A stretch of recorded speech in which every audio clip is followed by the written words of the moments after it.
We're homeschooled with Sal Licata. All right, Sal, the Mets have scratched catcher and general manager off their to-do list. If you can only sign one of these players, who's a higher priority in your eyes, George Springer or Trevor Bauer?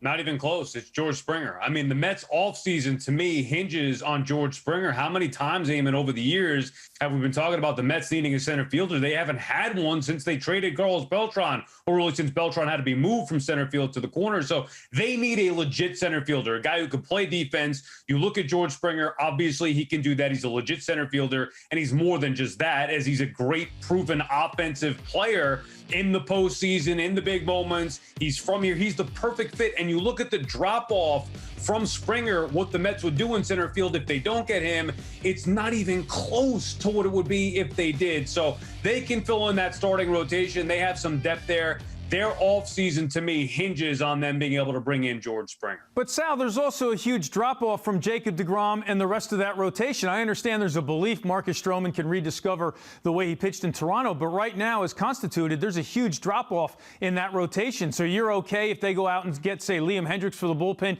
and Jake Odorizzi to fill out that staff? That's a good enough staff for you and the Mets?